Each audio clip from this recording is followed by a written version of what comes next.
This is follow-up problem 2.3, and it deals with isotopic masses and abundances.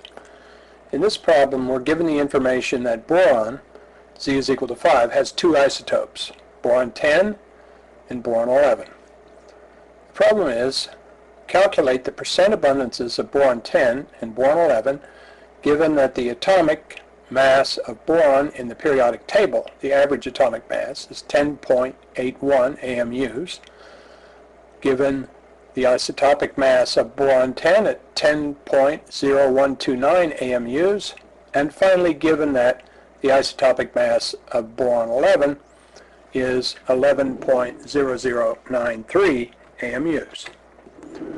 To solve this problem, we need to recognize two things.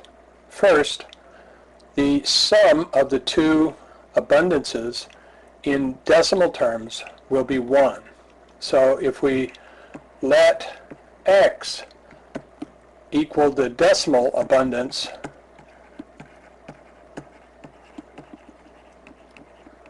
of boron 10, then 1 minus X will be the abundance of boron 11. That's the first thing, since there are only two isotopes. The second thing is that each one of the isotopes will make a contribution to the average weighted atomic mass of boron that depends on the isotopic mass of that isotope and its abundance.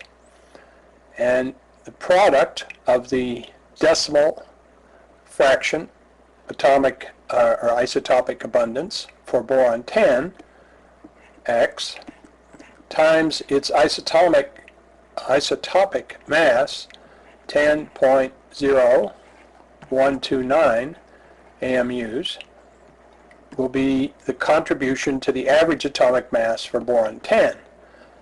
And for boron 11, 1 minus X times the isotopic mass of boron 11, which is 11.0093 AMUs, this will be the contribution of boron 11, and the sum of the two contributions is the average atomic mass, weighted average, 10.81 AMUs for the element boron.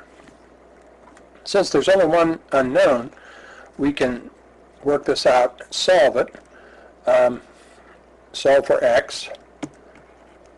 After the first couple of steps, we'll get something like 0.9964X is equal to 0.1993, and X is equal to 0.1993 divided by 0.9964, and that turns out to be 0.200 for, or 20% for the isotopic abundance of boron 10. Then 1 minus X, which would be 1 minus 0.200, or 0.800, or 80%, will be the isotopic abundance of boron 11. So reviewing, we allowed X to be the decimal atomic or isotopic abundance of boron 10. Then, since there are only two isotopes and they have to sum to 1, the abundances have to sum to 1, then 1 minus X would be the abundance of boron 11. Then we plug that into the equation for the weighted atomic mass and solved for the two abundances. Other problems will give you abundances and ask you to calculate the average atomic mass. Basically, you can, as long as you have all but one of the isotopes pieces of information, you can solve this.